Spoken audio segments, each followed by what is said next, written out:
بسم اللہ الرحمن الرحیم الحمد للہ رب العالمین والصلاة والسلام علی رسولہ محمد خاتم النبیین و امام المتقین وقائد الغر المحجلین وعلی آلہ واصحابہ اجمعین اما بعد۔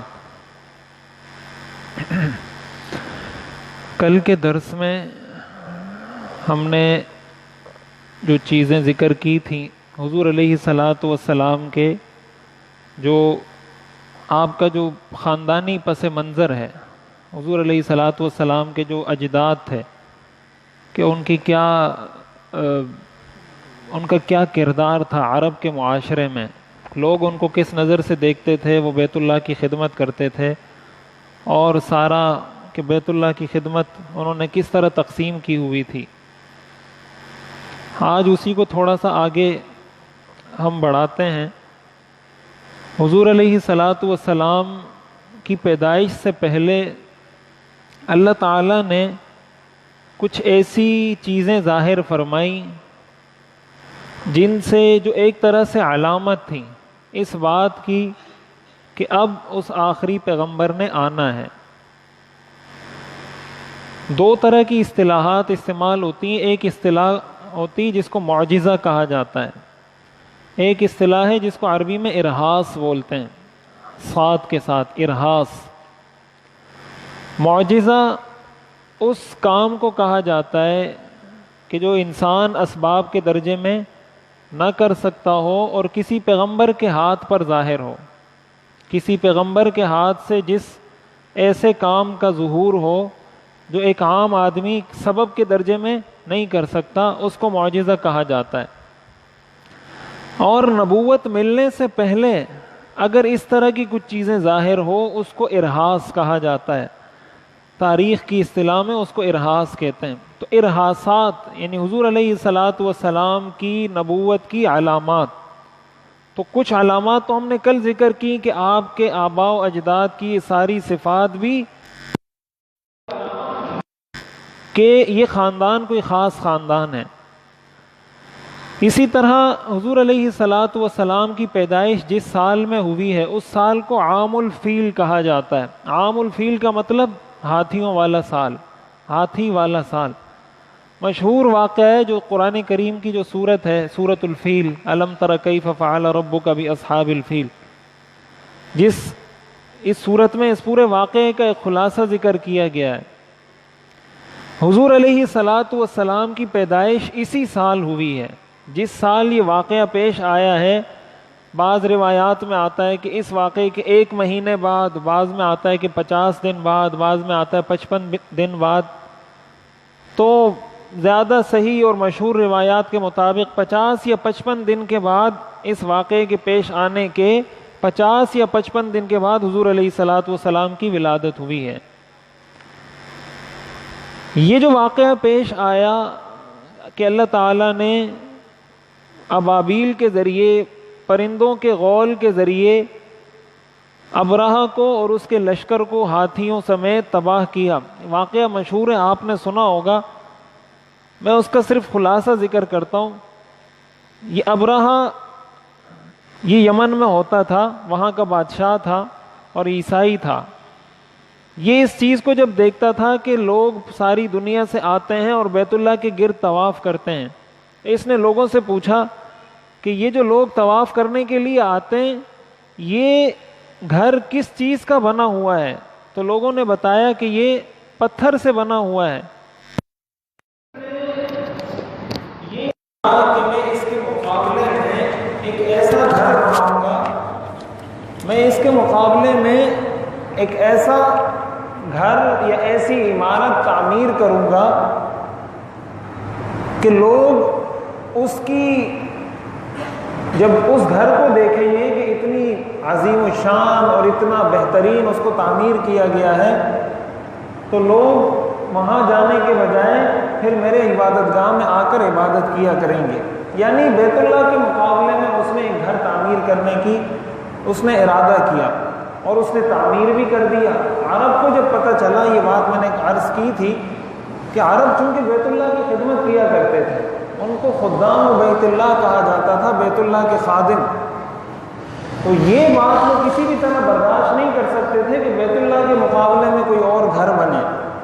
تو وہاں کسی عرب میں سے کسی شخص نے جا کر اس جگہ میں پخانہ کر کے وہاں سے آ گیا، اس بات کے اظہار کے لیے کہ تم تو یہ کہتے ہو کہ ہم یہاں آ کر عبادت کریں گے، ہم تو تمہاری اس تعمیر شدہ جگہ کو اس کام کے قابل سمجھتے ہیں، عبادت تو بہت دور کی بات ہے۔ اس نے جب یہ دیکھا تو اس کو غصہ چڑھا، پیش آیا، اور پھر اس کے جواب میں، اس کے رد عمل میں، اس کے ریئیکشن میں اس نے کہا کہ میں بیت اللہ پہ حملہ کروں گا اور معاذ اللہ بیت اللہ کو منہدم کروں گا تاکہ پھر لوگ یہاں پر آئیں۔ اور وہ آیا، اور بالآخر نتیجے میں اللہ تعالیٰ نے وہ پرندے بھیجے، ان کے چونچ میں بھی کنکر ہوتا تھا، ان کے پنجوں میں بھی کنکر ہوتا تھا، اور وہ جس ہاتھی کو لگتا تھا تو اوپر سے لگ کے نیچے سے نکل جاتا تھا۔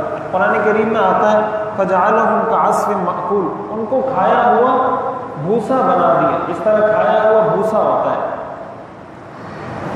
یہ جو واقعہ پیش آیا ہے یہ بھی حضور علیہ السلام کی نبوت کی علامات میں سے ایک علامت تھی جس کو ارہاس کہا جاتا ہے، اور وہ علامت اس طرح تھی کہ اللہ تعالیٰ نے انسانوں پر اس بات کو ظاہر کیا کہ جب میں کوئی کام کرنا چاہوں تو وہ دنیا میں کوئی بھی شخص مجھے اس کام سے روک نہیں سکتا، اور چونکہ یہ میرے گھر کو گرانے کے لیے آئے تھے، میں نے ان پر عذاب نازل کیا، ان کی دنیا کے اسباب میں سے کوئی بھی چیز ان کو بچا نہیں سکی۔ اسی طرح جب میرا پیغمبر آئے گا، جب میرا رسول آئے گا، یہ ایک طرح سے ایک اشارہ تھا، ایک علامت تھی کہ اگر اس کی بھی پیروی نہیں کی جائے گی تو اللہ تعالیٰ اس بات پر بھی قادر ہے کہ ان پر بھی اپنا عذاب نازل کر دے۔ بہرحال یہ واقعہ پیش آیا، اور عرب میں یہ واقعہ بہت مشہور ہوا، اس لیے کہ کوئی عام واقعہ تو تھا نہیں، عرب میں ہاتھی تو ہوتے نہیں تھے، صحرائی علاقہ تھا، ہاتھی انہوں نے کبھی دیکھے نہیں تھے، اتنا بڑا جانور اور پھر پرندوں کے ذریعے وہ تباہ ہو جائے، ظاہر ہے ان کے لیے بہت بڑا واقعہ تھا۔ تو یہ ایک تاریخ بن گئی۔ پھر عرب یہ بتاتے تھے کسی چیز کے بارے میں کہ یہ واقعہ عام الفیل سے پہلے ہوا ہے اور یہ واقعہ عام الفیل کے بعد ہوا ہے، یعنی یہ ہاتھی والے واقعے سے، جیسے ہمارے نا ورلڈ ٹریڈ سینٹر ہے نا 9/11، تو وہ کہتے ہیں 9/11 سے پہلے یہ ہوا اور 9/11 کے بعد یہ ہوا۔ وہ 9/11 اسی لیے کہا جاتا ہے 9/11 کی وجہ سے تاریخ میں تاریخ تو وہی چل رہی ہے، لیکن مستقل ایک بڑا ایسا حادثہ تھا کہ ساری دنیا اس کو جانتی ہے، اب یہ ایک تاریخ بن جاتی ہے، ایک علامت بن جاتی ہے۔ حضور علیہ السلام کی پیدائش بھی اسی سال ہوئی ہے، اور حضور علیہ السلام کا تعلق چونکہ قبیلہ قریش سے تھا، قبیلہ قریش حضور علیہ السلام کے اجداد میں سے ایک ہیں فہر، میں نے جو نسب بیان کیا تھا اس میں ایک فہر آتا ہے، روایات میں آتا ہے کہ ان کو قریش کہا جاتا تھا۔ قریش کو قریش کیوں کہتے ہیں، اس کی علامہ عینی رحمۃ اللہ علیہ نے عمدۃ القاری میں 15 وجوہات ذکر کیے کہ قریش کو قریش کیوں کہا جاتا ہے۔ ایک وجہ اس میں سے یہ ہے کہ قریش سمندر کی ایک ایسی مچھلی ہے کہ جو ساری مچھلیوں پر غالب آ جاتی ہے، آپ یہ سمجھ لیں کہ سمندر کی مخلوقات کی بادشاہ ہے ایک طرح سے، اس کو قریش کہا جاتا ہے اس مچھلی کو، کیونکہ قریش کا قبیلہ بھی بہت زوراور تھا اور ان کا بہت احترام تھا، اس لیے اس قبیلے کو قریش کہا جاتا ہے۔ حضور علیہ السلام کے جو دادا ہیں عبد المطلب، ان کا اصل نام تھا شیبہ، اور عبد المطلب کے والد کا نام تھا ہاشم۔ تو ان کے جو والد تھے ہاشم، یہ جا رہے تھے شام، میں نے کل تفصیل سے عرض کیا تھا کہ یہ شام کے سفر کا آغاز انہوں نے کیا تھا، تو یہ جا رہے تھے شام، تو مدینہ منورہ میں انہوں نے نکاح کیا، اور وہاں ان کو اللہ تعالیٰ نے بیٹا دیا، اور یہ پھر چونکہ چلے گئے، ان کی جو اہلیہ تھی وہ مدینے میں ہی رہی، اور یہ وہاں سے واپس بھی آ گئے، بنو عبد النجار جو قبیلہ ہے وہاں انہوں نے شادی کی، تو یہ وہیں پلے بڑے۔ ان کا چونکہ انتقال ہو گیا، ہاشم جو حضور کے جد امجد تھے، عبد المطلب کے جو والد تھے، ان کا انتقال ہو گیا غزہ میں، جو فلسطین کا علاقہ غزہ، وہاں ان کا انتقال ہو گیا، تو یہ یہیں پلے بڑے۔ ان کے چچا تھے مطلب، عبد المطلب کا اصل نام شیبہ تھا، عبد عبد المطلب کا مطلب ہوتا ہے مطلب کا غلام، مطلب کا بندہ۔ یہ شیبہ کے چچا تھے جن کا نام مطلب تھا۔ تو یہ شیبہ یعنی حضور کے جو دادا تھے، جب یہ تھوڑے سے بالغ ہوئے تو یہ مطلب جو حضور ان کے عبد المطلب کے چچا تھے، شیبہ کے چچا تھے، یہ گئے اور ان کو وہاں سے لے کر آ گئے مکہ میں۔ تو یہ چونکہ ہر وقت ان کے ساتھ رہتے تھے اور ان کی خدمت کیا کرتے تھے، تو لوگ یہ سمجھے کہ یہ مطلب کا غلام ہے، یہ بچہ یا یہ نوجوان مطلب کا غلام ہے، اس وجہ سے ان کا نام عبد المطلب پڑ گیا۔ تو بجائے شیبہ کے ان کو پھر عبد المطلب کہا جانے لگا، ان کا اصل نام لوگوں کو یاد نہیں رہا اور عبد المطلب کے نام سے مشہور ہو گئے۔ یہ حضور کے دادا تھے عبد المطلب۔ حضور علیہ الصلوۃ والسلام کی ولادت کے بارے میں اتنا تو مورخین اور سیرت نگاروں کا اتفاق ہے کہ آپ کی ولادت پیر کے دن ہوئی ہے اور ربیع الاول کے مہینے میں ہوئی ہے، اس پر اتفاق ہے۔ اگرچہ روایات اور بھی ہیں، بعض روایات میں آتا ہے کہ رمضان میں ولادت ہوئی، بعض روایات میں آتا ہے کہ رجب میں ولادت ہوئی، لیکن وہ انتہائی ضعیف روایات ہیں۔ صحیح روایات کے مطابق اتنی بات طے ہے کہ آپ کی ولادت ربیع الاول کے مہینے میں ہوئی، اور یہ بات بھی طے ہے کہ آپ کی ولادت کا دن پیر کا دن تھا، کہ آپ کی ولادت پیر کے دن ہوئی۔ البتہ تاریخ میں اختلاف ہے کہ آپ کی ولادت کس تاریخ کو ہوئی۔ تو تاریخی کتابوں میں 3 ربیع الاول کا بھی تذکرہ آتا ہے، 8 ربیع الاول کا بھی تذکرہ آتا ہے، 12 ربیع الاول کا بھی تذکرہ آتا ہے، 18 ربیع الاول کا بھی تذکرہ آتا ہے، مختلف روایات ہیں۔ لیکن جو محقق تاریخ نگار ہیں یا سیرت نگار ہیں، ان کا کہنا یہ ہے کہ حضور علیہ السلام کی ولادت 8 ربیع الاول کو ہوئی ہے۔ اگرچہ 12 ربیع الاول کا بھی قول ہے، لیکن یہ زیادہ مضبوط قول نہیں ہے، اور یہ کئی مورخین نے لکھا ہے، اور محققین کا تقریباً اس بات پر اتفاق ہے، انہوں نے یہ بات لکھی، اور اس کی بنیادی وجہ اس کی یہ ہے کہ اس بات پر امت کا اتفاق ہے کہ آپ کی ولادت پیر کے دن ہوئی ہے۔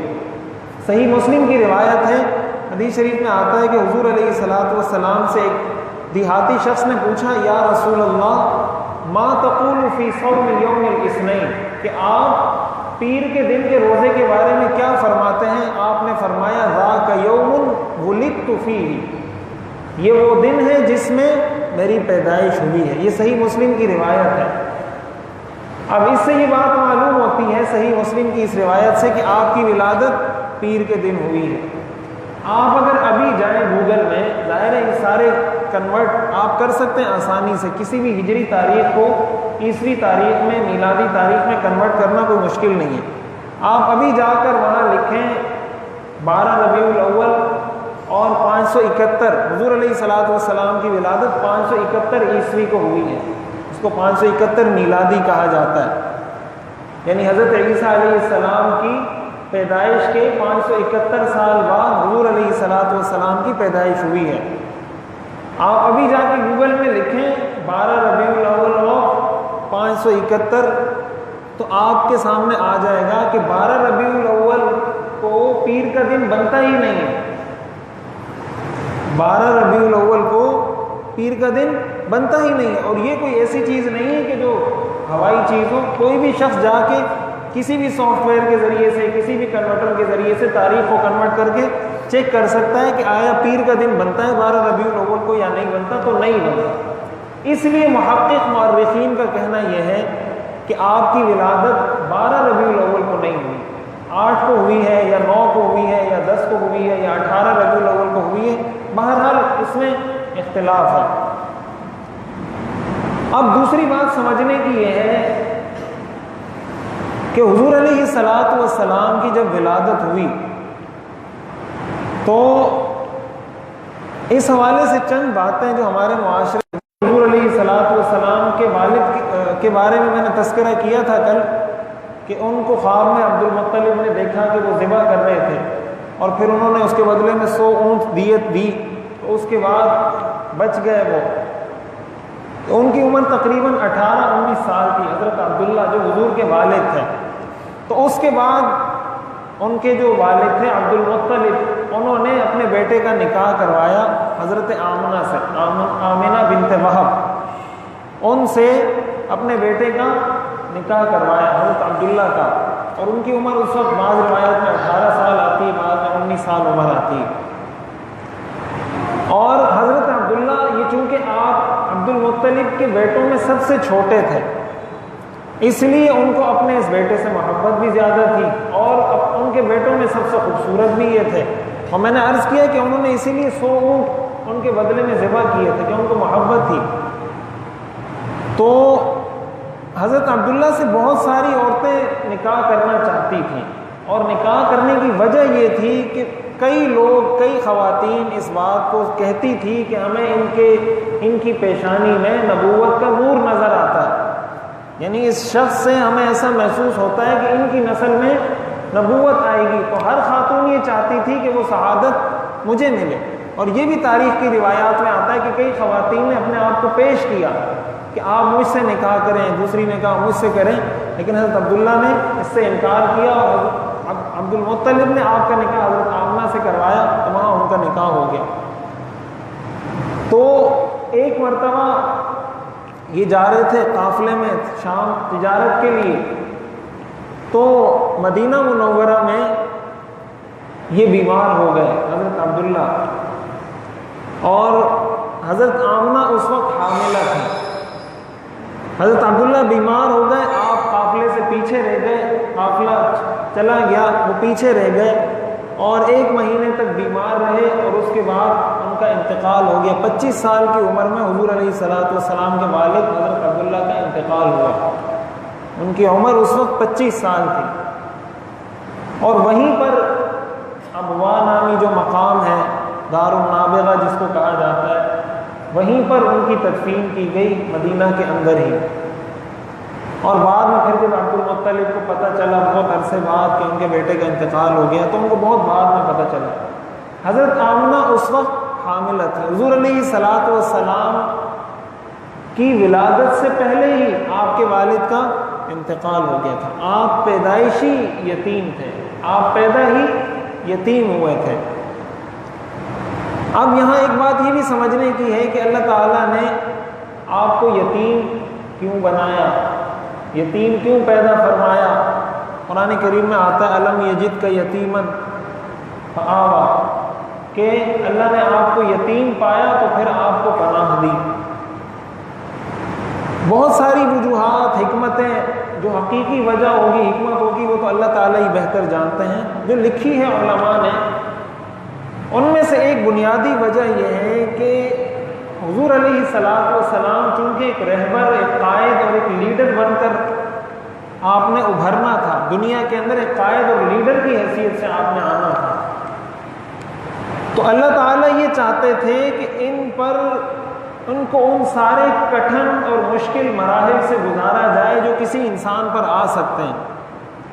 کسی انسان پر جتنی مشکل آ سکتی ہے اس مشکل سے ان کو گزارا جائے، تاکہ اس مشکل سے گزر کر یہ جب آگے بڑھیں، یہ جب رہنما بنے، پیغمبر بنے، رسول بنے، ان کو سب کا احساس ہو، ان کو یہ پتہ ہو کہ ایک یتیم کے احساسات کیا ہوتے ہیں، غریب کے احساسات کیا ہوتے ہیں، ایک اس شخص کے احساسات کیا ہوتے ہیں جس کے سر پر کسی بڑے کا سایہ نہ ہو، تاکہ یہ پھر صحیح طریقے سے انصاف کر سکے، صحیح طریقے سے لوگوں کو ان کے حقوق دلا سکے.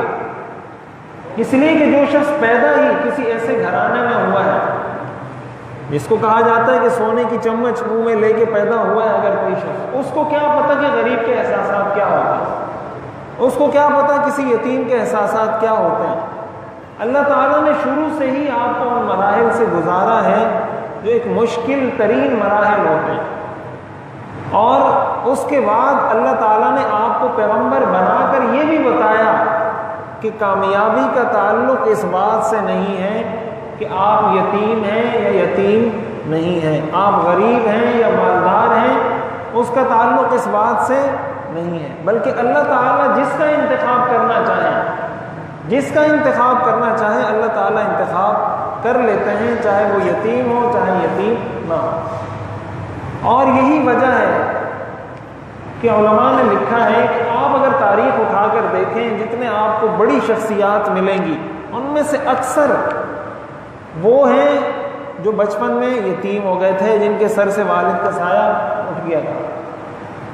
جن 4 ائمہ کے ہم نام لیتے ہیں، امام ابو حنیفہ، امام شافعی، امام احمد، امام مالک، یہ چاروں کے چاروں یتیم تھے۔ امام ابو حنیفہ رحمۃ اللہ علیہ، امام شافعی، امام مالک، امام احمد، چاروں کے چاروں یتیم تھے، اور انہوں نے کتنا بڑا کام کیا، امت کری ہے، انہی کی پیروی کرتی ہے۔ اور جس طریقے سے قرآن اور حدیث کو کہ کبھی انسان کو یہ احساس نہیں ہونا چاہیے کہ میں چونکہ غریب ہوں، میں کسی غریب گھرانے میں پیدا ہوا ہوں، میرا فیملی بیک گراؤنڈ مضبوط نہیں ہے، لہٰذا میں کچھ کر نہیں سکتا، میں دنیا میں کچھ الگ نہیں کر سکتا، میں دنیا میں کامیابی حاصل نہیں کر سکتا اس لیے کہ میں غریب ہوں، یا میں یتیم ہوں، یا میرے پاس پیسہ نہیں ہے، یا میرے پاس جو ہے نا شہرت نہیں ہے۔ اصل چیز یہ ہے کہ آپ محنت کتنی کرتے ہیں، آپ کو اپنے کام سے، اپنے پروفیشن سے لگن کتنی ہے، شوق کتنا ہے، عشق کتنا ہے اپنے کام سے۔ اگر آپ کو لگن ہوگی، شوق ہوگا اپنے کام سے، تو آپ کامیابی حاصل کریں گے۔ تو اس لیے کامیابی کا تعلق کبھی بھی اس چیز سے نہیں رہا۔ یہ بالکل غلط بات ہے کہ آپ کے پاس پیسہ ہے تو آپ کامیاب ہو سکتے ہیں۔ اس کو تھوڑا آہستہ کریں کہ آپ کے پاس اگر پیسہ ہے تو آپ کامیاب ہو سکتے ہیں، اور پیسہ نہیں ہے تو کامیاب نہیں ہو سکتے۔ یا آپ کسی بڑے خاندان سے تعلق رکھتے ہیں تو کامیاب ہو سکتے ہیں، چھوٹے خاندان سے تعلق رکھتے ہیں تو کامیاب نہیں ہو سکتے، ایسا نہیں ہے۔ اس لیے انسان کو کبھی ہار نہیں ماننی چاہیے۔ مشکلات تو دیکھیں دنیا میں سب کو آتی ہیں، مشکلات تو حضور علیہ الصلوۃ والسلام کو بھی آئی نا، پیغمبروں کو بھی آئی۔ جب پیغمبروں کو آئی تو ہمیں بھی آئیں گی۔ جب پیغمبروں نے مشکلات سہی ہیں، ظاہر ہے حضور علیہ الصلوۃ والسلام یتیم تھے، تو آپ کیا سمجھتے ہیں کہ آپ کو اس بات کا غم نہیں ہوتا ہوگا کہ میں یتیم ہوں؟ آپ انسان تھے نا، بشر تھے، فطری تقاضے کے مطابق ان کو یہ احساس ضرور تھا حضور علیہ الصلوۃ والسلام کو۔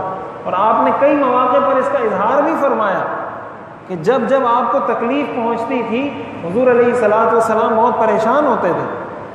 آپ نے جب دین کی دعوت دینا شروع کی، حضور علیہ الصلوۃ والسلام تنہا تھے، کوئی سپورٹ کرنے والا آپ کو نہیں تھا، اور آپ ایک ایسی بات کرتے تھے جو آپ سے پہلے کسی نے کی نہیں تھی۔ آپ کہتے تھے کہو لا الہ الا اللہ، وہ عبادت کرتے تھے بتوں کی، آپ کہتے تھے لا الہ الا اللہ پڑھو۔ سارے لوگ مخالف ہو گئے، ان کے آباء و اجداد کو حضور علیہ الصلوۃ والسلام برا بلا کہتے تھے کہ تمہارے آباء و اجداد بے وقوف تھے، ان میں عقل نہیں تھی، وہ گمراہ تھے۔ ان کو یہ باتیں بری لگتی تھی کہ یہ ایک نیا شخص آیا ہے اور ہمارے سارے پرانے لوگوں کو بے وقوف کہتا ہے۔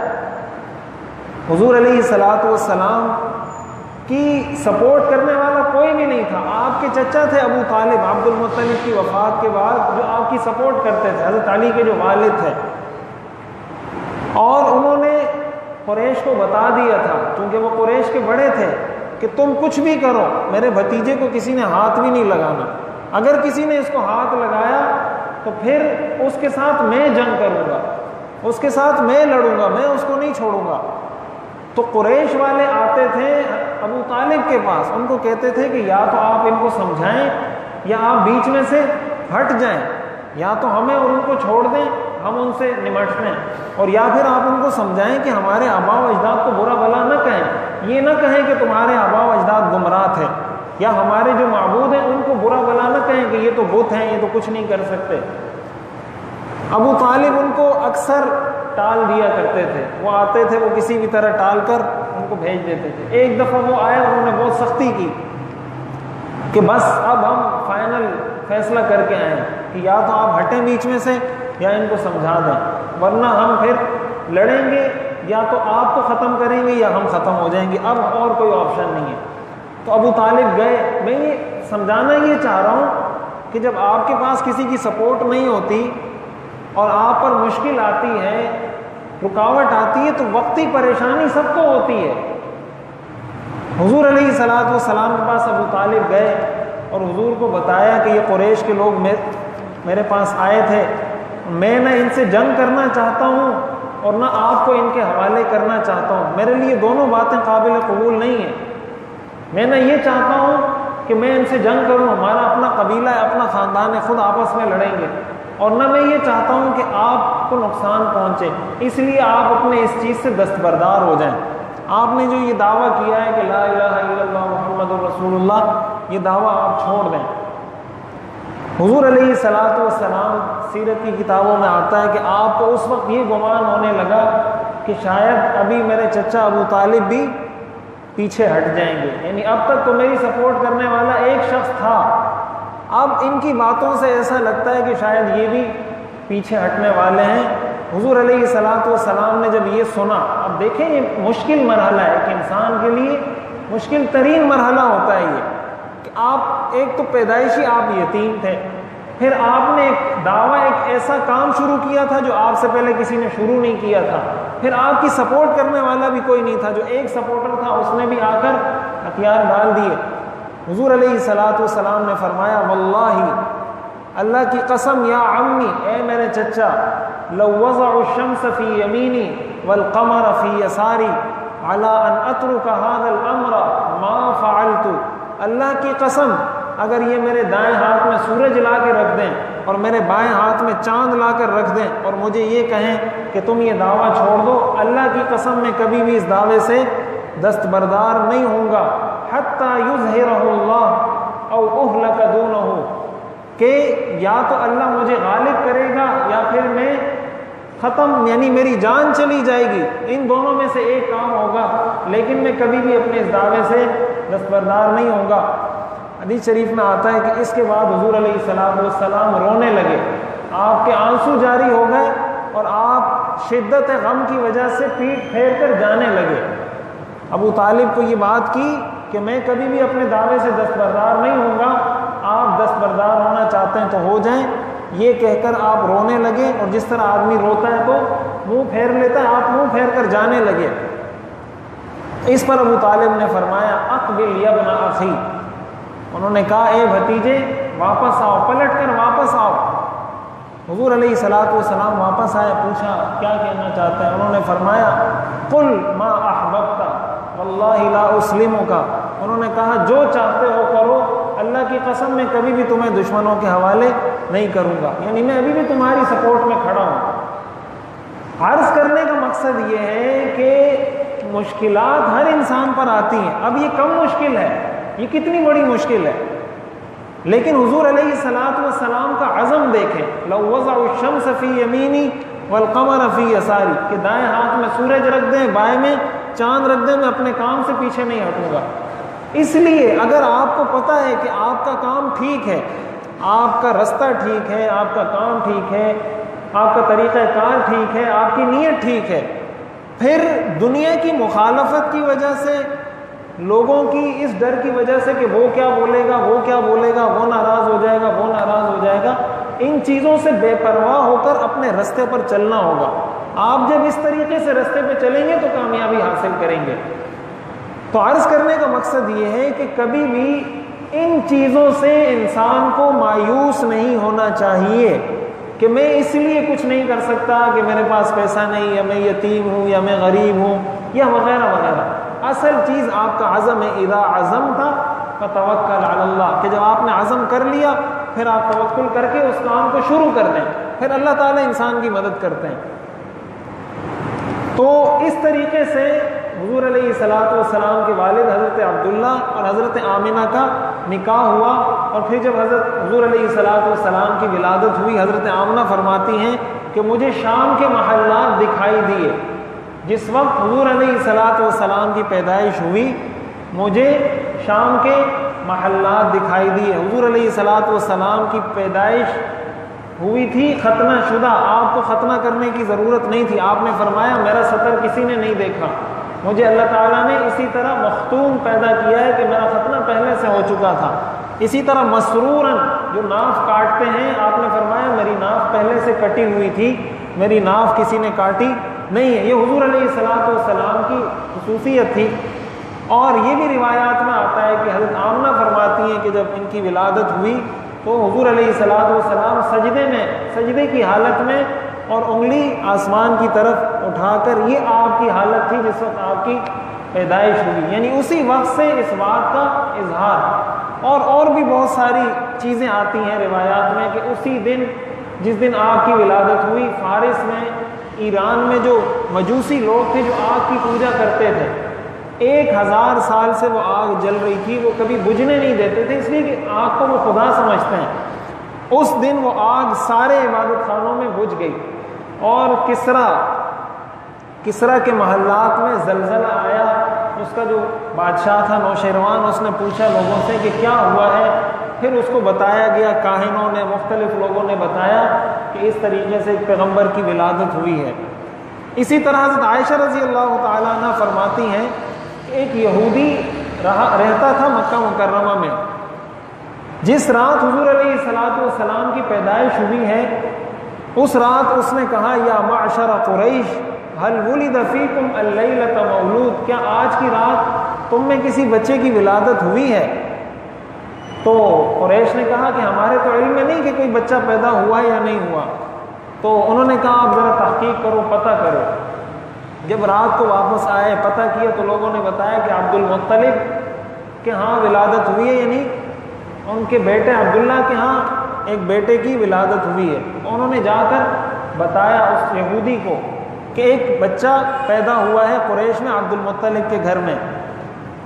تو اس نے پھر کہا کہ یہ وہ بچہ ہے جس کو اللہ نبی بنائے گا، اور اس کے دونوں کندھوں کے درمیان ختم نبوت کی مہر ہے، اور یہ ساری علامات اس نے ذکر کی۔ اور پھر اس نے کہا کہ تم مجھے لے کر جاؤ، اس بچے کے پاس مجھے لے کر جاؤ۔ تو وہ لوگ ان کو لے کر آئے، اور اس نے حضور علیہ السلام کو، یعنی کسی کو کہا کہ ان کو لے کر آئیں۔ تو جب حضور علیہ السلام کو لایا گیا، انہوں نے آپ کے دو کندھوں کے درمیان دیکھا تو ان کو مہر نظر آ گئی ختم نبوت کی کہ یہ وہ آخری پیغمبر ہیں، آخری رسول ہیں۔ تو جیسے ہی روایات میں آتا ہے اس نے وہ آپ کے دو کندھوں کے درمیان جگہ دیکھی، وہ بے ہوش ہو گیا۔ جب اس کو ہوش آیا، لوگوں نے اس سے پوچھا کہ تم کس وجہ سے بے ہوش ہوئے، آخر ہوا کیا؟ تو اس نے کہا قد ذہبت واللہ النبوۃ من بنی اسرائیل، اللہ کی قسم بنی اسرائیل سے نبوت کا سلسلہ ختم ہو گیا، اب یہ پیغمبر آیا ہے اور یہ بنو اسماعیل میں سے آیا ہے۔ اس غم کی وجہ سے میں بے ہوش ہوا کہ ہمارے خاندان سے نبوت کا سلسلہ ختم ہو گیا۔ اور پھر انہوں نے، اس یہودی نے کہا واللہ لیستون بکم سطوۃ یخرج خبرها من المشرق والمغرب، کہ یہ ایسی سلطنت اور ایسا غلبہ حاصل کرے گا جس کی خبریں تم مشرق اور مغرب سے سنو گے۔ تو یہ یہودی نے حضور علیہ السلام کی ولادت کے دن، اس لیے کہ یہ ساری علامات جیسے میں نے پہلے عرض کیا تھا، تورات انجیل میں یہ ساری چیزیں وہ پڑھ چکے تھے، اور یہ ساری علامات بھی پڑھ چکے تھے۔ تفسیر میں لکھا ہے، تفسیر ابن مخلد میں، کہ شیطان 4 مرتبہ رویا ہے، 4 مرتبہ شیطان رویا ہے۔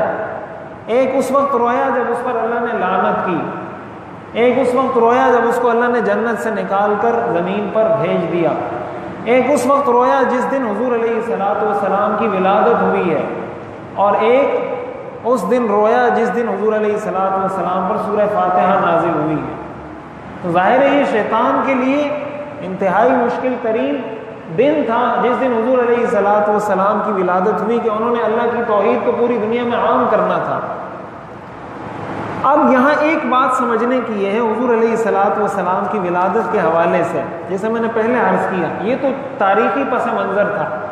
ایک بات اب جو ہماری عملی زندگی سے تعلق رکھتی ہے سمجھنے کی، وہ حضور علیہ السلام کا یوم پیدائش منانا، عید میلاد النبی جس کو کہا جاتا ہے، اس کی شرعی حیثیت کیا ہے؟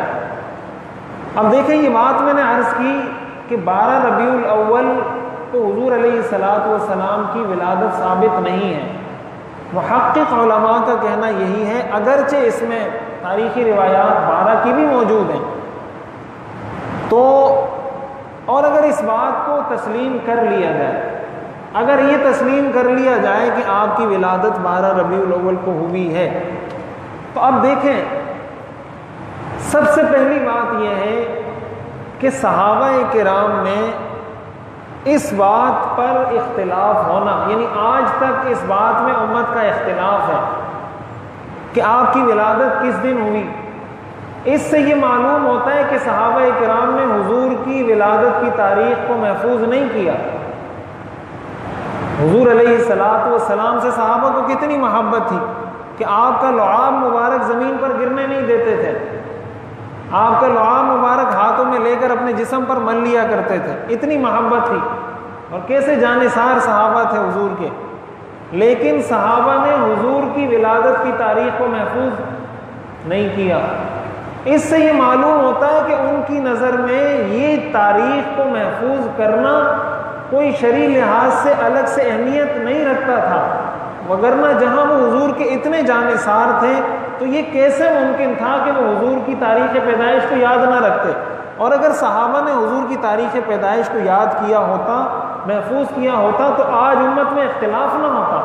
امت کا اختلاف تو اسی وجہ سے ہے کہ روایات مختلف ہیں، تو روایات کا مختلف ہونا اس بات کی دلیل ہے کہ صحابہ کرام میں اس کو اہتمام سے محفوظ نہیں کیا گیا۔ اب دوسری بات سمجھنے کی یہ ہے کہ دیکھیں دین نام ہے، یہ بات میں کئی دفعہ عرض کر چکا ہوں، دین نام ہے حضور علیہ الصلوۃ والسلام کی اتباع کا۔ من احب سنتی فقد احبنی، جس نے میری سنت سے محبت کی اس نے مجھ سے محبت کی۔ ومن احبنی کان معی فی الجنہ، جس نے مجھ سے محبت کی وہ جنت میں میرے ساتھ ہوگا۔ تو حضور کی محبت کا تقاضا حضور کی سنت سے محبت ہے۔ اب صحابہ کرام میں خود حضور علیہ الصلوۃ والسلام 63 سال آپ کی حیات طیبہ آپ زندہ رہے، اسی طریقے سے صحابہ کرام، آپ کو کسی صحابی کی تاریخ اور سیرت میں یہ بات نہیں ملے گی کہ کسی صحابی نے حضور علیہ الصلوۃ والسلام کا یوم ولادت منایا ہو، انہوں نے اس کو سیلیبریٹ کیا ہو، باقاعدہ اس کے لیے کوئی جشن کیا ہو، یا باقاعدہ اس کو الگ سے کوئی تاریخی حیثیت دی ہو۔ اب دیکھیں یہ جو بات ہے یہ کوئی ہوائی بات تو ہے نہیں، تاریخ آپ کے سامنے ہے، سیرت آپ کے سامنے ہے، آپ سیرت اٹھا کر کسی بھی حدیث سے، کسی بھی صحابی کے عمل سے یہ بات ثابت کر ہی نہیں سکتے۔ اس چیز کا وجود ہی نہیں تھا تو ثابت کہاں سے ہوگا؟ اب جب صحابہ میں بھی اس کا وجود نہیں تھا، تابعین میں بھی اس کا وجود نہیں تھا، تبع تابعین میں بھی اس کا وجود نہیں تھا، اس کا مطلب یہ چیز ہمیں صحابہ سے نہیں ملی، یہ چیز ہمیں حضور علیہ الصلوۃ والسلام سے نہیں ملی۔ جب حضور علیہ الصلوۃ والسلام سے ہمیں نہیں ملی، اس کو دین کا نام دینا، اب دیکھیں اس کو جب آپ عید کہتے ہیں، عید اسلام کا تہوار ہے، اسلامی اصطلاح ہے یہ۔ حدیث شریف میں آتا ہے حضور علیہ الصلوۃ والسلام نے فرمایا ان اللہ ابدلکم بخیر منہما عید الاضحیٰ وعید الفطر، کہ اللہ تعالیٰ نے تمہیں یہودیوں اور عیسائیوں کی عیدوں کے بدلے میں 2 عیدیں دی ہیں، ایک کا نام عید الاضحیٰ ہے، ایک کا نام عید الفطر ہے۔ عید کو عید اس لیے کہا جاتا ہے کہ یہ بار بار آتی ہے، عاد یعود کے معنی دہرانے کے ہوتے ہیں، بار بار آنے کے ہوتے ہیں۔ اب جب آپ اس کو عید کہتے ہیں، اب دیکھیں سب سے پہلی چیز اگر یہ سمجھی جائے، اسلام میں جو 2 عیدیں منائی جاتی ہیں، حضور علیہ الصلوۃ والسلام، ایک بات یہ بھی سمجھنی چاہیے کہ حضور علیہ الصلوۃ والسلام کا جو یوم ولادت ہے، اس بات میں کوئی شک نہیں کہ وہ تاریخ کا عظیم ترین دن ہے، اس سے عظیم دن، اس سے سعادت والا دن، اس سے مبارک دن دنیا میں اور کوئی نہیں ہے۔ اس دن سے جس دن حضور علیہ الصلوۃ والسلام کی ولادت ہوئی، یہ بات تو طے ہے، مسئلہ یہ نہیں ہے کہ وہ مبارک دن ہے یا نہیں، اس میں کون اختلاف کر سکتا ہے۔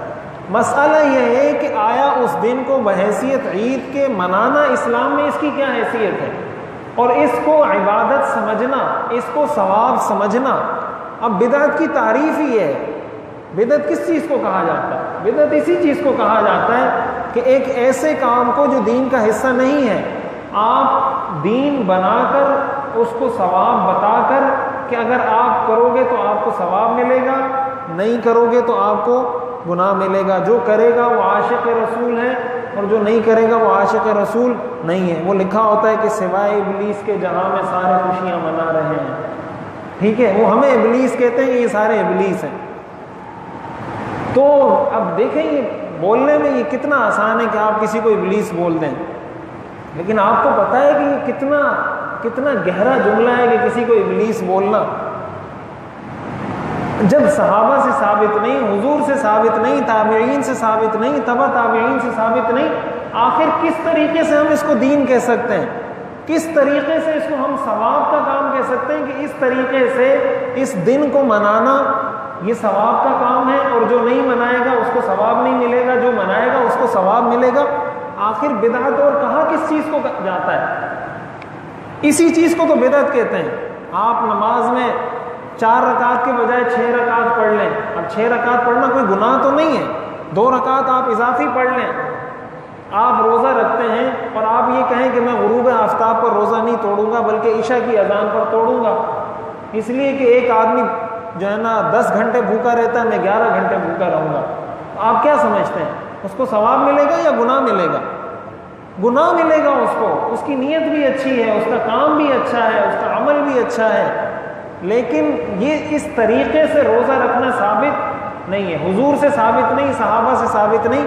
اس کو یہ کہا جائے گا کہ بھائی تمہارا یہ روزہ قبول نہیں، تمہارا یہ عمل قبول نہیں، یہ بدعت ہے۔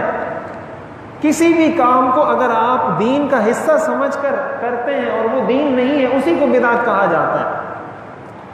اب دوسری بات سمجھنے کی یہ ہے کہ ایک تو یہ بات طے شدہ ہے کہ ہمیں اس کا ثبوت صحابہ کے دور میں خیر القرون جس کو حضور نے کہا ہے کہ بہترین زمانہ میرا زمانہ ہے، پھر اس کے بعد وہ زمانہ جو اس کے بعد ہے، پھر اس کے بعد وہ زمانہ جو اس کے بعد ہے، خیر القرون قرنی ثم الذین یلونہم ثم الذین یلونہم، اس زمانے میں اس کا کوئی تذکرہ نہیں۔ دوسری بات جو سمجھنے کی ہے وہ یہ کہ اگر یہ مسلمانوں کا تہوار ہوتا، یہ مسلمانوں کے لیے عید کا دن ہوتا، تو تہوار ہمیشہ پوری قوم کا ایک ہوا کرتا ہے اور ایک ہی طریقے سے منایا جاتا ہے۔ عید الفطر مسلمانوں کا تہوار ہے، سب ایک ہی طریقے سے اس کو مناتے ہیں، اور وہ طریقہ کیا ہے؟ عید کی نماز پڑھتے ہیں جا کر اور نئے کپڑے پہنتے ہیں۔ اسی طرح عید الاضحیٰ کا تہوار ہے، اس تہوار کو کس طریقے سے منایا جاتا ہے؟ قربانی کر کے عید کی نماز پڑھ کے اس کو منایا جاتا ہے۔ پوری دنیا میں مسلمانوں کی عید کا یہ ایک ہی طریقہ ہے۔ ہندو اگر ہولی کھیلتے ہیں تو ہندو کسی بھی ان کے فرقے سے تعلق رکھتا ہو، جو ان کی ہولی کا دن ہے، ہر ہندو وہ کرتا ہے۔ کرسمس ہے، ہر عیسائی جا کے کرسمس کا دن مناتا ہے۔ لیکن یہ جو 12 ربیع الاول ہے، آپ کو تو پاکستان، ہندوستان، بر صغیر سے باہر اس کا تصور بھی نہیں ملے گا۔ تو اس کا کیا مطلب ہوا کہ مسلمان سارے پاکستان، ہندوستان میں بس، اس کے علاوہ سارے غیر مسلم ہیں، اس کے علاوہ سارے ابلیس ہیں، سارے اس کے علاوہ کوئی بھی عاشق رسول نہیں ہے، یعنی یہ اسلام سارا کا سارا پاکستان، ہندوستان اور بنگلہ دیش میں بس۔ اور پھر اگر پاکستان، ہندوستان کو بھی دیکھ لیں تو آپ دیکھیں یہاں پہ منا رہا ہے آدمی، وہاں پہ نہیں منا رہا، وہاں پہ منا رہا ہے، وہاں پہ نہیں منا رہا، وہاں پہ منا رہا ہے، وہاں پہ نہیں منا رہا۔ پھر منانے کا انداز الگ ہے، منانے کا انداز الگ ہے۔ یہاں کراچی میں کسی اور طریقے سے منایا جا رہا ہے، حیدرآباد میں کسی اور طریقے سے منایا جا رہا ہے، ہندوستان چلے جائیں تو وہاں کسی اور طریقے سے منایا جا رہا ہے، پنجاب چلے جائیں وہاں کسی اور طریقے سے، سرحد چلے جائیں۔ اس سے معلوم ہوتا ہے کہ یہ مسلمانوں کا تہوار نہیں ہے۔ اگر مسلمانوں کا دینی تہوار ہوتا سارے ایک طریقے سے اس کو مناتے۔ ایک اور چیز یہ سمجھنی چاہیے کہ دیکھیں حضور علیہ الصلوۃ والسلام جب تشریف لائے، یہودیوں کا مقدس دن ہفتے کا دن ہے، عیسائیوں کا مقدس دن اتوار کا دن ہے۔ حضور علیہ الصلوۃ والسلام کی پیدائش پیر کے دن ہوئی ہے۔ اگر شریعت کی نظر میں اس چیز کی اہمیت ہوتی تو مسلمانوں کے لیے مقدس دن ہفتے میں پیر کا دن ہوتا۔ اسلام نے ریورس کیا ہے، ہفتہ تھا یہودیوں کا، اس کے بعد عیسائی آئے، ان کا دن اتوار تھا۔ حضور کی ولادت پیر کو ہوئی ہے تو مسلمانوں کا تہوار پیر کو ہونا چاہیے تھا۔ اسلام نے اس چیز کو ریورس کیا ہے، جمعے کے دن کو مسلمانوں کی عید قرار دیا ہے کہ یہ جمعے کا دن مسلمانوں کے لیے ایک تہوار کی اور ایک عظیم دن کی حیثیت رکھتا ہے۔ وگرنہ اگر اسلام کی نظر میں یہ کوئی الگ سے اہمیت کا حامل معاملہ ہوتا تو پیر کے دن کو قرار دیا جاتا کہ مسلمانوں کا ہفتے میں جو سب سے عظیم دن ہے وہ پیر کا دن ہوگا۔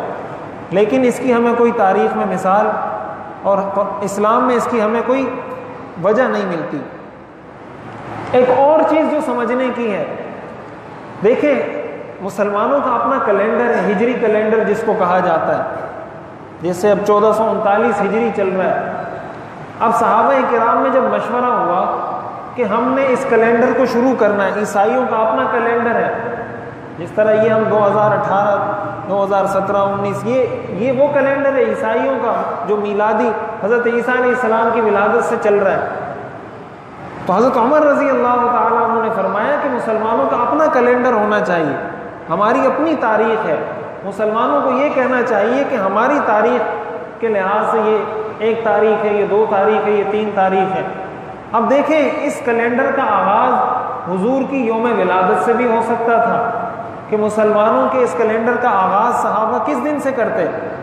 حضور کی ولادت سے کرتے، جس طرح حضرت عیسیٰ علیہ السلام کی ولادت سے عیسوی تاریخ چلتی ہے، اسی طریقے سے اس دن سے بھی کر سکتے تھے جس دن حضور پر وحی نازل ہوئی، کسی بھی دن سے کر سکتے تھے، لیکن صحابہ نے اس کا آغاز متفقہ طور پر کس دن سے کیا؟ جس دن حضور علیہ السلام نے ہجرت کی ہے مکہ مکرمہ سے، جس دن آپ نے مدینہ ہجرت کی ہے، اس دن کو اسلامی سال کا پہلا دن قرار دیا، اسی لیے اس کو ہجری کیلنڈر کہا جاتا ہے، یہ ہجرت سے نکلا ہے۔ ہجری کیلنڈر اسی لیے کہتے ہیں کہ اس کا آغاز حضور کی ہجرت سے ہوتا ہے۔ اگر اس کی صحابہ کے زمانے میں الگ سے کوئی اہمیت ہوتی تو پھر اس کا آغاز وہ حضور کی یوم ولادت سے کرتے، حضور کی ہجرت کی تاریخ سے نہ کرتے۔ اور اسی سے ہمیں یہ بات بھی معلوم ہوتی ہے کہ دیکھیں اگر آپ عید الفطر اور عید الاضحیٰ کو دیکھیں تو ہمیں یہ چیز معلوم ہوتی ہے، اسلام نے اگر عید کو اسی طرح کے دنوں میں رکھنا ہوتا، حضور علیہ السلام کی سیرت کا ہر دن عظیم ہے، آپ کی سیرت اور تاریخ کا ہر دن مبارک اور عظیم تر ہے۔ جس دن حضور علیہ السلام کی ولادت ہوئی، جس دن حضور علیہ السلام پر پہلی وحی نازل ہوئی، جس دن حضور علیہ السلام نے ہجرت کی، جس دن حضور علیہ السلام حج کے لیے تشریف لے کر گئے، جس دن حضور علیہ السلام نے بدر میں مسلمانوں نے پہلی فتح حاصل کی، جس دن صلح حدیبیہ ہوا جس کو انا فتحنا لک فتحا مبینا قرآن نے کہا، یہ سارے عظیم دن ہیں۔ اسلام نے ان میں کسی بھی دن کو عید کا دن نہیں بنایا، ان میں سے بھی کسی دن کو عید کا دن بنایا جا سکتا تھا، اسلام نے عید کا دن بنایا عید الفطر کو اور عید الاضحیٰ کو۔ اور اس کے پیچھے تصور کیا ہے؟ تصور اس کے پیچھے یہ ہے کہ ایک مسلمان 1 مہینہ عبادت کرتا ہے، 1 مہینہ رمضان کے روزے رکھتا ہے، اس رمضان کے روزے رکھنے کے بعد اللہ تعالیٰ اس کو خوشی عطا فرماتے ہیں کہ بھائی یہ میری طرف سے تمہیں عید ہے، میری طرف سے تمہارے لیے ایک تہوار ہے۔ اب یکم شوال کو عید الفطر منائی جاتی ہے، یکم شوال کو کوئی تاریخی واقعہ تو پیش نہیں آیا، یعنی یکم شوال کوئی ایسی تاریخ تو نہیں کہ جس دن یہاں حضور کی ولادت ہوئی ہو یا آپ نے فتح مکہ کیا ہو یا ہجرت، یکم شوال کی تو کوئی ایسا واقعہ یکم شوال کو نہیں ہوا۔ اسی طرح عید الاضحیٰ کو دیکھیں، عید الاضحیٰ اس موقع پر منائی جاتی ہے جب مسلمان حج کی عظیم عبادت انجام دیتے ہیں، اس کے بعد عید کا دن 10 ذی الحجہ کو منایا جاتا ہے۔ اس سے معلوم یہ ہوتا ہے کہ اسلام میں اصل اہمیت اس بات کی ہے کہ آپ حضور علیہ السلام کی سنتوں کی اتباع کتنی کرتے ہیں، آپ قرآن اور حدیث پر عمل کتنا کرتے ہیں۔ اس چیز کی اہمیت زیادہ ہے، جتنا آپ حضور کی سنتوں پر عمل زیادہ کریں گے اتنی آپ کی خوشی بھی بڑھ جائے گی، اتنی شریعت کی نظر میں آپ کی اہمیت بھی بڑھ جائے گی، اتنا آپ کا اجر بھی بڑھ جائے گا۔ اور جتنا سنتوں کا اتباع کم ہوگا اتنا ہی شریعت کی نظر میں اس شخص کی اہمیت اور ویلیو کم ہوگی۔ لہٰذا اس سے ہمیں یہ معلوم ہوتا ہے، دیکھیں ایک تو ہے کہ آپ ربیع الاول کے مہینے میں حضور علیہ السلام کا تذکرہ کریں، حضور علیہ السلام کی سیرت بیان کریں۔ اب یہ کوئی منع نہیں ہے کہ آپ حضور کی سیرت بیان کریں، ہم ابھی بھی بیان کر رہے ہیں، ابھی تو ربیع الاول نہیں ہے، ہم ابھی بھی بیان کر رہے ہیں حضور کی تاریخ اور سیرت، آپ ربیع الاول میں بھی بیان کریں، ربیع الاول کے بعد بھی کریں، وہ منع نہیں ہے۔ منع جو ہے وہ یہ کہ آپ ایک تو آپ نے دن کو خاص کیا، پھر اس دن کو آپ نے شرعی اہمیت دی کہ آپ یہ کہتے ہیں کہ یہ مستحب ہے، یہ سنت ہے، یہ ثواب کا کام ہے، جو کرے گا وہ عاشق ہے، جو نہیں کرے گا وہ عاشق نہیں ہے، وہ گستاخ ہے، وغیرہ وغیرہ. یہ چیزیں اس سے پتہ چلتا ہے کہ اس کو دین کا حصہ بنایا گیا ہے. اور اب ہمارے ہاں جس طریقے سے منایا جاتا ہے، ہمارے ہاں جس طریقے سے نعتیں آنے لگی ہیں میوزک کے ساتھ. اب دیکھیں لوگوں کو تفریح کا شوق ہے، ان کو تفریح چاہیے ہر چیز میں. اب گانے لوگ سنتے تھے، گانوں کا متبادل لوگوں نے یہ بنایا کہ نعتوں میں میوزک شروع کر دیا. حضور علیہ الصلوۃ والسلام نے فرمایا کہ مجھے اللہ نے اس لیے بھیجا ہے کہ میں موسیقی کے آلات کو توڑوں. اس مقصد کے لیے اللہ نے مجھے بھیجا ہے. اور ہم حضور کی نعت پڑھتے ہیں میوزک کے ساتھ. تو اب لوگ اس کو سنتے ہیں بڑے شوق سے.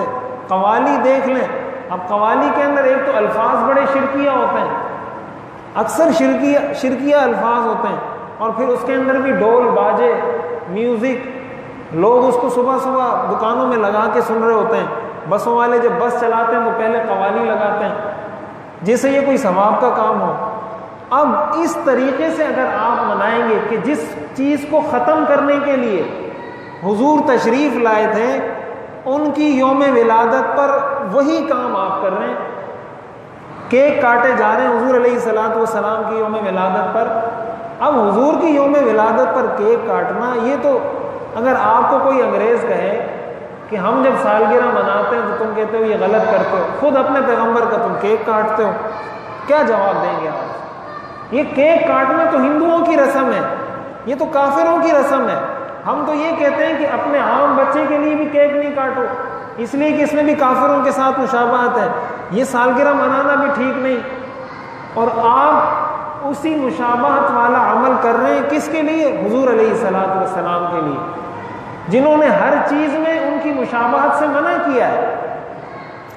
یہودی 10 محرم کا روزہ رکھتے تھے، آپ نے فرمایا میں 9 محرم کا بھی رکھوں گا. 9 محرم کا اس لیے رکھوں گا تاکہ ان کی مخالفت ہو جائے. اب روزہ رکھنا ثواب کا کام ہے، آپ اس ثواب کے کام میں بھی ان کی مخالفت کر رہے ہیں کہ یہ چونکہ 10 کا رکھتے ہیں میں 10 کے ساتھ 9 رکھوں گا یا 10 کے ساتھ 11 رکھوں گا تاکہ ہم ان سے الگ ہو جائیں. تو ہم یہاں جس طریقے سے منائیں، اب جس طریقے سے ماڈل اس کے بنائے جاتے ہیں بیت اللہ کے، اب اس طرح کے کیک بھی بنتے ہیں کہ گنبد بنایا ہوا ہے، گنبد خضرا، اور پھر اسی کیک پر چھری پھیر دیتے ہیں. بیت اللہ بنایا ہوا ہے، اسی پر چھری پھیر دیتے ہیں. اب یہ کون سا عشق ہے؟ یہ کون سا ہم کیا درس دے رہے ہیں کہ اسی پر آپ چھری پھیر رہے ہیں؟ یہ ادب ہے یا بے ادبی ہے؟ ادب کے نام پر کتنی بڑی گستاخی ہے، کتنی بڑی بے ادبی ہے. تو ہم لوگ ہمارے معاشرے میں جس طریقے سے یہ چیزیں در آئی ہیں، جس طریقے سے ہمارے معاشرے میں داخل ہو گئی ہیں، تو ایک تو اس طریقے یہ بات اچھے طریقے سے سمجھنی چاہیے. یہ جو میوزک والی نعتیں ہیں اس کا سننا بالکل ناجائز اور حرام ہے. اور اس کا سننا اس لیے بھی ناجائز ہے کہ لوگ اس کو ثواب سمجھ کے سن رہے ہوتے ہیں. اب وہ جو کوک اسٹوڈیو کے نام سے بہت سارے گانے آتے تھے، اب انہوں نے نعتیں بنانا شروع کر دی ہیں. اب اس میں گلوکار جناب، بھائی آپ نعت نہ پڑھیں، پڑھنی ہے تو بغیر میوزک کے پڑھیں. جس نے سننی ہوگی سنے گا، جس نے نہیں سننی ہوگی نہیں سنے گا. اب میں یہاں پر بیان کرتے ہوئے ڈول بجانا شروع کر دوں کہ چونکہ لوگ کم بیٹھتے ہیں اس لیے ڈول بجاؤں گا تو لوگ زیادہ بیٹھیں گے، یہ کون سا طریقہ ہے؟ آیا اس طریقے سے میرے لیے یہ کام کرنا جائز ہوگا کہ بھائی ویسے بیان میں کم لوگ بیٹھتے ہیں، میوزک ساتھ ساتھ میوزک بھی چلے گا ہلکا ہلکا اور ماحول بھی ہوگا، ڈول دھماکہ بھی ہوگا، تو لوگ بولیں گے چلو یار پارٹی بھی ہو جائے گی، بیان بھی ہو جائے گا. یہی کام ہم نعتوں کے ساتھ کر رہے ہیں. نعت کے ساتھ جب آپ میوزک چلا رہے ہیں، نعت بھی حضور کی صفات ہیں، آپ کی تعریف ہے، اس تعریف کے ساتھ آپ میوزک چلا رہے ہیں اور آپ کے یوم ولادت پر چلا رہے ہیں، یوم ولادت کا جشن منایا جا رہا ہے. تو جس چیز کو آپ ختم کرنے کے لیے آئے تھے، آپ ان کی یوم ولادت پر اسی چیز کو اور زیادہ زوروں کے ساتھ کر رہے ہیں. ایسی نعتیں سننا ناجائز ہے، ایسی قوالی سننا ناجائز ہے. آپ نے اگر نعتیں سننی ہے وہ نعتیں سنیں. نعت پڑھنا ثواب کا کام ہے، نعت پڑھنا کوئی بدعت ناجائز نہیں ہے. حضرت حسان بن ثابت رضی اللہ تعالیٰ عنہ یہ حضور کے شاعر تھے. حضور علیہ الصلوۃ والسلام خود ان کے لیے ممبر سجا کر، ممبر سیٹ کر کے ان کو بٹھاتے تھے کہ حسان ممبر پر بیٹھو اور میری تعریف بیان کرو، لوگوں کو میری نعت سناؤ. حضرت حسان حضور علیہ جب بھی کافر حضور کی مخالفت میں کوئی نظم شعر کہا کرتے تھے، اس کا جواب حضرت حسان اشعار کی شکل میں دیا کرتے تھے۔ نعت پڑھنا ثواب کا کام ہے، عبادت ہے، لیکن اس شرط کے ساتھ کہ اس میں شرکیہ الفاظ نہ ہو۔ نمبر 1، شرکیہ الفاظ اگر اس میں ہیں تو پھر عبادت کہاں سے؟ پھر تو چاہے وہ نعت ہو، چاہے بیان ہو، چاہے عام گفتگو ہو، شرکیہ بات اس میں نہ ہو۔ دوسری بات یہ ہے کہ اس میں کوئی خلاف شریعت کام نہ ہو، جیسے میوزک ہے۔ اب یا مثال کے طور پر آپ نعت سن رہے ہیں کسی نامحرم خاتون کی، اب آپ ویڈیو بھی دیکھ رہے ہیں، ایک نامحرم وہ نعت پڑھ رہی ہے، آپ اس کو سن رہے ہیں۔ ہمارے ہاں رمضانوں میں ٹی وی چینل پہ اس طرح کے مقابلے ہوتے ہیں، لڑکیاں آ رہی ہیں، نعت کا مقابلہ ہو رہا ہے، نعت کمپٹیشن ہے۔ اب نام تو بڑا اچھا ہے، لوگ تو سمجھتے ہیں یہ دین کا کام ہو رہا ہے۔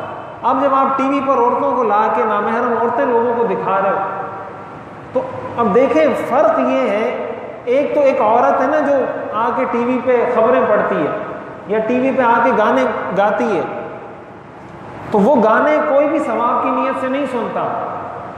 جو بھی اس گانے کو سنے گا وہ اس کو پتہ ہے کہ گناہ ہے، لیکن جب عورت ٹی وی پہ آ کے نعت پڑھے گی تو وہ گناہ کی نیت سے نہیں سنے گا اس کو، وہ اس کو ثواب کی نیت سے سنے گا۔ حالانکہ اسی وقت نعت کا سننا فرض یا واجب نہیں ہے، اور نامحرم سے نگاہوں کو نیچے کرنا فرض ہے۔ اب اس کا مطلب یہ ہوا کہ آپ ایک اچھے کام کی آڑ میں اس سے حرام کام کا ارتکاب کروا رہے ہیں۔ اچھے کام کی آڑ میں کہ لیبل آپ نے اس کو اچھا دے دیا، اور اس کی آڑ میں ہو رہا ہے حرام کام۔ لوگ سمجھ رہے ہیں کہ میں ثواب کما رہا ہوں، حالانکہ وہ گناہ کما رہا ہے۔ اب یہ دیکھیں، یہ کوئی جذباتی باتیں نہیں ہیں کہ آپ جذبات میں آ جائیں، کہہ دیں یہ تو گستاخ رسول ہے، یہ تو فلاں ہے۔ یہ مذاق ہے، آپ کسی کو بھی گستاخ بنا دیں۔ اس لیے سنت کی پیروی۔ اور ایک چیز یہ بھی جو لکھی انہوں نے، اچھی بات ہے کہ گانوں کی طرز پہ جو بنائی جاتی ہیں نعتیں، اب جب آپ گانے کی طرز پہ نعت بنائیں گے، آج کل ساری نعتیں، یہ جو نعت خواں حضرات ہیں، بہت افسوس کے ساتھ کہنا پڑتا ہے، یہ سارا دن گانے سنتے رہتے ہیں۔ کس مقصد کے لیے؟ کہ ہمیں طرز مل جائے۔ بھائی آپ سادہ پڑھ لو، بغیر طرز کے پڑھ لو، آپ نے حضور کی صفات بیان کرنی ہے۔ اب وہ بیٹھ کے کبھی کوئی گانا سنیں گے، کبھی دوسرا گانا سنیں گے، کہیں گے نہیں یہ اس پہ فٹ نہیں بیٹھ رہا، اس پہ نہیں بیٹھ رہا، پھر دوسرا سنیں گے، پھر تیسرا سنیں گے۔ اب اگر آپ نعت اس طریقے سے پڑھیں گے، آپ کی زبان میں کیا اثر ہوگا؟ کیا اثر ہوگا آپ کی زبان میں؟ آپ حضور کی تعریف بیان کر رہے ہیں اور گانے سن کر اس کی طرز پر آپ نعت پڑھ رہے ہیں، اور سننے والے کے ذہن میں نعت بعد میں آتی، گانا پہلے آتا ہے۔ وہ کہتا ہے یار یہ تو اس گانے کی طرز پر ہے، وہ گانا گنگنا رہا ہوتا ہے، آپ نعت پڑھ رہے ہوتے ہیں، وہ دل میں گانا گنگنا رہا ہوتا ہے۔ تو اس کا مطلب یہ ہوا کہ آپ اس کو ایک غلط چیز کی یاد دہانی کا ذریعہ بن رہے ہیں۔ اس لیے ان چیزوں سے بھی احتراز واجب ہے۔ گانے کی طرز پہ نعت بنانا بھی جائز نہیں ہے، یہ بات یاد رکھیں۔ تو نعت تو جائز ہے، لیکن اس میں ہم نے بہت ساری ناجائز چیزیں جمع کر دی ہیں، ان ناجائز چیزوں کو نکال دیں۔ جو جائز عمل ہے، پھر یہ سنت بھی ہے، پھر یہ ثواب بھی ہے، پھر یہ عبادت بھی ہے، پھر یہ اجر کا باعث بھی ہے، پھر یہ فضیلت کا کام بھی ہے، پھر یہ صحابہ کی سنت بھی ہے۔ اللہ تعالیٰ نے قرآن میں حضور علیہ الصلوۃ والسلام کی تعریف کی ہے، قرآن میں سراسر حضور کی تعریف ہی تو ہے۔ انک لعلی خلق عظیم انک لمن المرسلین، یہ ساری تعریف ہی ہے حضور کی کہ آپ کے اخلاق اچھے ہیں، آپ پیغمبر ہیں، آپ کا مرتبہ بلند ہے، اور جو ہے نا آپ مجنون نہیں ہیں، آپ کاہن نہیں ہیں۔ نعتوں میں یہی چیزیں بتائی جاتی ہیں نا۔ تو آپ نعت، حضور کی نعت کہنا یہ اللہ کا طریقہ ہے۔ اللہ نے حضور کی نعت پڑھی ہے، آپ بھی پڑھیں، صحابہ نے حضور کی نعت پڑھی ہے، آپ بھی پڑھیں، لیکن ان ساری چیزوں کو نکال کر۔ تو عرض کرنے کا مقصد یہ تھا کہ یوم ولادت پر اگر آپ نے کچھ کرنا بھی ہے، زیادہ سے زیادہ آپ یہ کر لیں کہ کچھ لوگوں کو جمع کر کے آپ تذکرہ کریں حضور کا، حضور کی سیرت ان کو بتائیں۔ اب دیکھیں نا، ہم اب یہ افسوس کی بات ہے، ہمیں اس چیز پہ انتہائی افسوس ہوتا ہے کہ یہی جو جشن منا رہے ہیں، عید میلاد النبی منا رہے ہیں، آپ اگر ان سے حضور کی سنتوں کا پوچھیں نہیں پتہ ہوگا ان کو۔ آپ اگر ان سے پوچھیں حضور کی پیدائش کب ہوئی، حضور نے 8 سال کے تھے تو کیا کیا، 10 سال کے تھے تو کیا کیا، آپ نے جو سفر کیے کیسے کیے، آپ کے معاملات کیسے تھے نہیں پتہ، اخلاق کیسے تھے نہیں پتہ، عبادات کیسی تھی نہیں پتہ، گھر کی زندگی کیسی تھی نہیں پتہ، مارکیٹ کی باہر کی زندگی کیسی تھی نہیں پتہ۔ اب یہ کتنے، اس کا مطلب یہ ہوا کہ ہم نے اسلام کو رسمی دین بنا لیا، اور اسلام اس چیز کی نفی کرنے کے لیے آیا ہے کہ اسلام رسمی دین نہیں ہے کہ آپ اتوار کے دن گرجا گھر جاؤ، عبادت کرو، پورا ہفتہ چھٹی۔ اسلام تو اس چیز کی نفی کے لیے آیا ہے۔ اسلام تو یہی سکھانے کے لیے آیا ہے کہ بھائی یہ پریکٹیکل دین ہے، عملی دین ہے، اس میں عمل کرنا ہے۔ اور ایک آخری بات یہاں یہ عرض کر دوں کہ جب یہ بات کی جاتی ہے پھر لوگ کہتے ہیں آپ 14 اگست تو بڑی خوشی سے مناتے ہیں، اور یوم دفاع تو بڑی خوشی سے مناتے ہیں، اور فلاں دن تو بڑی خوشی سے مناتے ہیں، حضور کی باری آتی ہے تو آپ کہتے ہو ناجائز ہے۔ 14 اگست کو تو کبھی ناجائز نہیں کہا آپ نے، یوم دفاع کو تو کبھی ناجائز نہیں کہا۔ دیکھیں فرق یہ ہے، 14 اگست کو کبھی بھی کوئی شخص ثواب سمجھ کر نہیں مناتا، کوئی بھی شخص 14 اگست کو دین کا حصہ سمجھ کر نہیں مناتا۔ 14 اگست میں اس لیے نہیں مناتا کہ میں 14 اگست مناؤں گا تو مجھے ثواب ملے گا، اور آپ نہیں منائیں گے تو آپ کو گناہ ملے گا۔ یوم دفاع اس لیے میں نہیں مناتا کہ بھائی یوم دفاع میں مناؤں گا تو مجھے ثواب ملے گا، یہ ایک سیاسی مسئلہ ہے، دینی مسئلہ نہیں ہے۔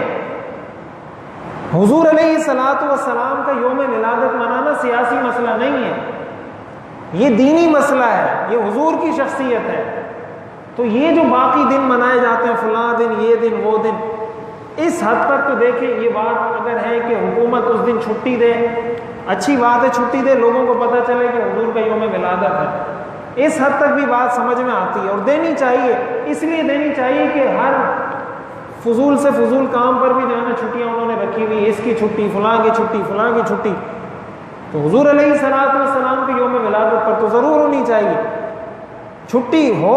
لیکن یہ جو چیزیں کرتے ہیں ہم لوگ، یہ جو کام کرتے ہیں، اب تو یہ تک سننے میں آیا کہ باقاعدہ عید کی نماز شروع ہو گئی، عید کی نماز پڑھنا شروع کر دی لوگوں نے 12 ربیع الاول کو۔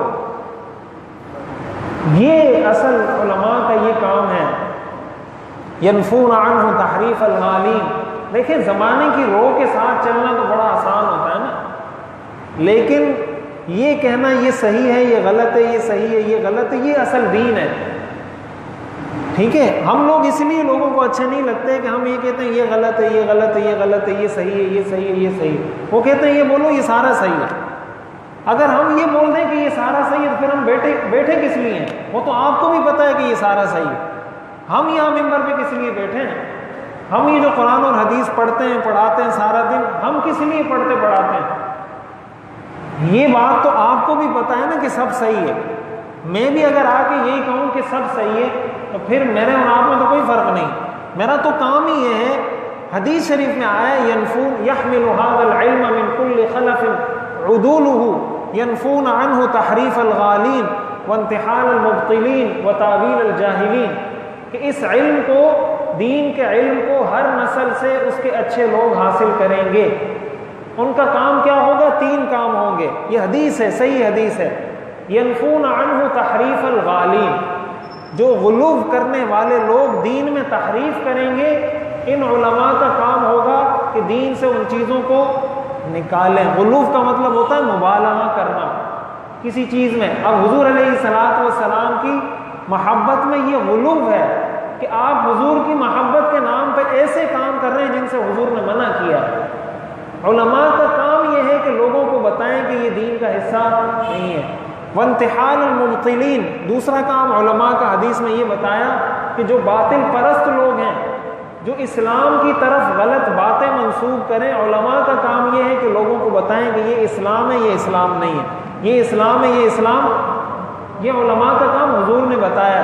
وتأویل الجاہلین، اور جاہل لوگ جو دین کی غلط تشریح کریں، علماء کا کام یہ ہے کہ لوگوں کو بتائیں کہ یہ تشریح ایک جاہل آدمی نے کی ہے، یہ غلط تشریح ہے، اس کی صحیح تشریح ہے۔ اب علماء کا کام ہی ہے۔ ہمارے لوگ ان چیزوں میں جذباتی ہو جاتے ہیں، کہتے ہیں نہیں یہ غلط ہے، بس میں تو ایسا ہی کروں گا۔ تو دیکھیں اگر آپ دلیل سے بات سمجھنا چاہتے ہیں، عقل کو، دماغ کو کھول کے بات کو سمجھنے کی نیت سے سننا اور سمجھنا چاہتے ہیں، آپ سن لیں، سمجھ لیں، پھر فیصلہ کریں کون سی بات ٹھیک ہے، کون سی بات غلط ہے۔ اور اگر اندھی تقلید ہی کرنی ہے کہ نہیں چاہے یہ صحیح ہو چاہے غلط ہو میں نے یہی کرنا ہے، پھر اس کو کم از کم اسلام نہ کہیں، اس کو اسلام نہ کہیں۔ اسلام تو یہ کہتا ہے جو صحیح ہے اس کو صحیح بولو، جو غلط ہے اس کو غلط بولو۔ اگر آپ نے یہ کہنا ہے کہ بس جو وہ کر رہا ہے میں نے وہی کرنا ہے، صحیح ہے یا غلط ہے میری بلا سے مجھے کوئی پرواہ نہیں، اس کو پھر اسلام کا نام نہ دیں، پھر آپ اس کو مرضی جو بھی نام دے دیں۔ تو اس لیے حضور علیہ الصلوۃ والسلام کی یوم ولادت کے حوالے سے پہلی بات یہ ہے کہ آپ کی ولادت تحقیقی بات یہ ہے کہ 12 ربیع الاول کو نہیں ہے، اگرچہ یہ روایت بھی موجود ہے۔ اور دوسری بات یہ ہے کہ اگر اس دن آپ کی ولادت ہو بھی تو اس موقع پر عید میلاد النبی کا منانا، اس موقع پر سالگرہ منانا، اس موقع پر میوزک چلانا، میوزک والی نعتیں چلانا، انڈین گانوں کی طرز پہ بنی ہوئی نعتیں چلانا اور اس کو عید کا دن کہنا، ایک اسلامی تہوار بتلا کر اس کو منانا، یہ بدعت ہے، دین میں اپنی طرف سے اضافہ ہے، یہ ناجائز ہے، اس کی شریعت اجازت نہیں دیتی۔ اصل کام یہ ہے کہ ہم حضور علیہ الصلوۃ والسلام کی سیرت کو پڑھیں، اس کو سمجھیں، آپ کی سنتوں کو پڑھیں، اس کو سمجھیں اور اس کو اپنی زندگی میں لانے کی کوشش کریں۔ اللہ تعالی ہمیں عمل کرنے کی توفیق عطا فرمائے۔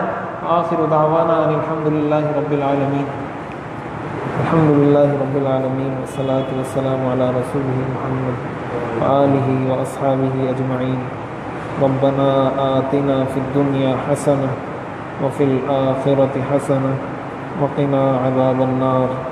وصلی اللہ تعالی علی خیر خلقہ محمد وآلہ واصحابہ اجمعین، آمین برحمتک یا ارحم الراحمین۔